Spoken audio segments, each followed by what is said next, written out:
Hi everyone, my name is Angie and this is me, my natural habitat. Before we get into the main part of the video, things look a bit different.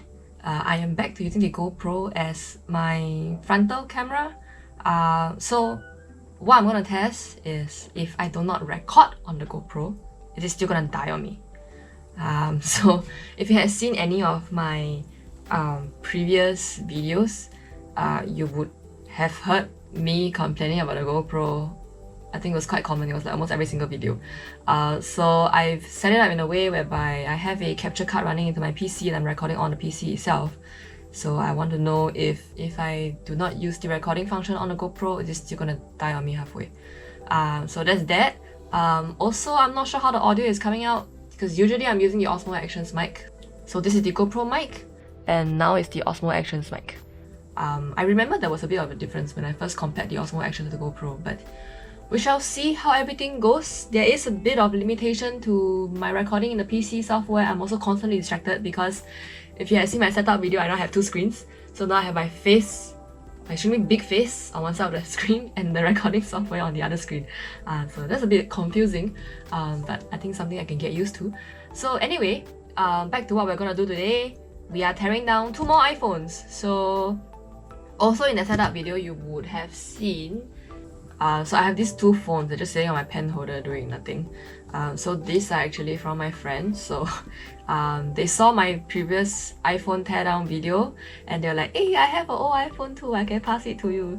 So here we are. This is the 4S and this is the 5S. So previously we tore down a 5. So if we want to do the whole line, now I'm missing the 3G, 3GS, the 4, the 6 and the 6S. I do have a 6S, but I'm not gonna tear it down because I changed the back cover on that and I'm gonna keep it that way. So a little bit different this time around as well. I got myself these. This whole orientation thing is gonna be a bit confusing to me. Like my frontal is here, not here. Okay, anyway, so I got myself this from Taobao. Yeah, buying a lot of things from Taobao. So the last time around I made my own frame, which was triggering my OCD because not everything is straight. So I got this instead, and it actually labeled out everything.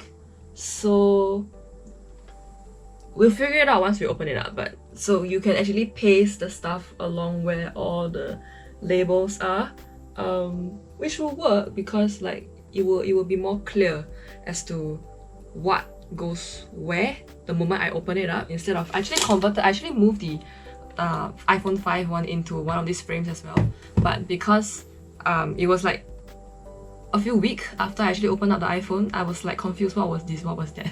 I had to go back to the guide that I was following to recall where everything is supposed to be. So without further ado, let's get started. I will have to remove the plastic shielding first on top, and then we will get into opening up the iPhones.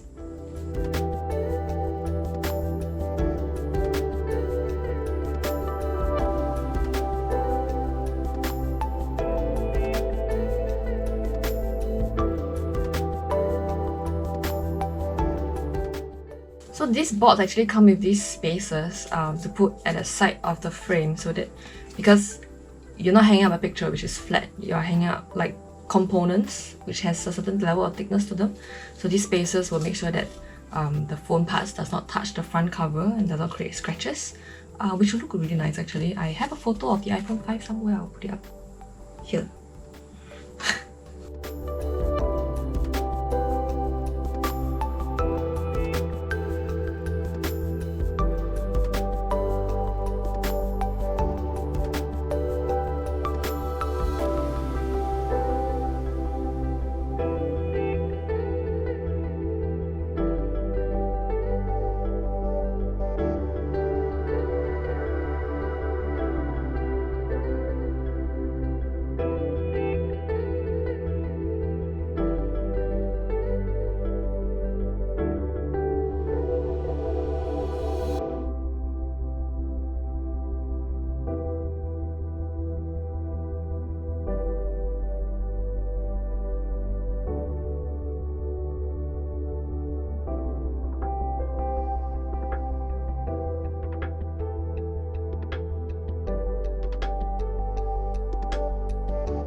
Okay, this one is done.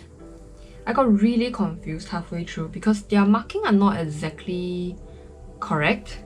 So beneath this, I think this is the speaker. So beneath this, it actually says light sensor, which is actually over here. So some parts is just weird. So we've got the 4S done. I lost a screw along the way, but I'm gonna let this dry. And also there's a lot of these brackets which I'm not sure what to do with, because on the frame with the iPhone 5, right, on the frame for the iPhone 5, they actually have a place for you to put all the brackets. So I might just stick this like randomly somewhere because it's part of the phone. I mean, at the end of the day, it's part of the phone. So I will just stick this down and we'll put it back in the frame.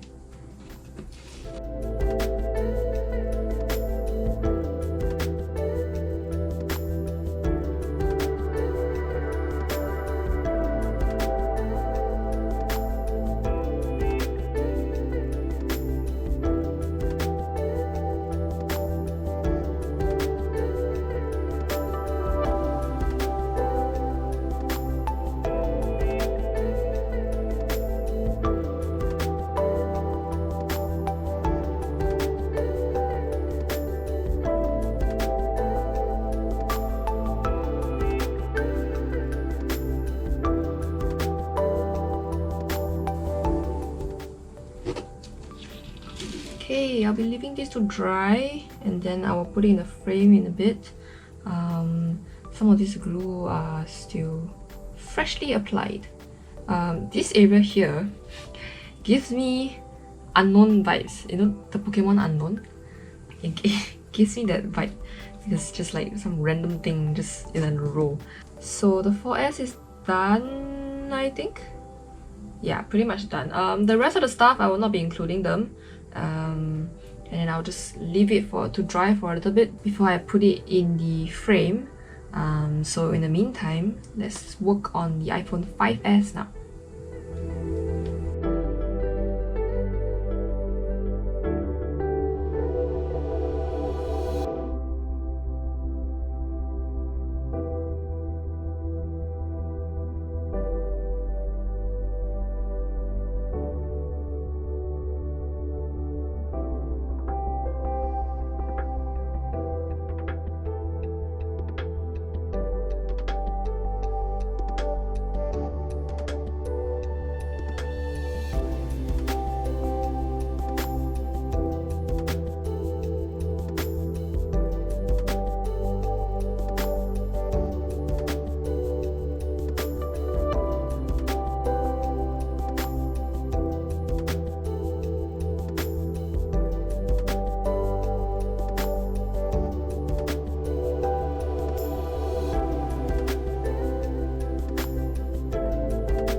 Okay, this one is done as well. I'm gonna wait for everything to dry and clean up my hand in the meantime.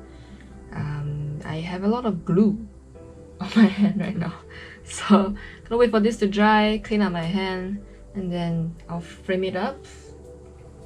Alright, now both are done. I think I ran out of space on my top camera, so you probably didn't catch the last part. Good news is the GoPro stayed alive the entire time I was recording this, which was quite long actually. It took me a whole afternoon. So I found a new way to use my GoPro now. And those of you who are slightly more into streaming you could probably tell what I'm trying to do with the GoPro. It will come sooner or later. So we have the 4S and the 5. We have the 4S and the 5.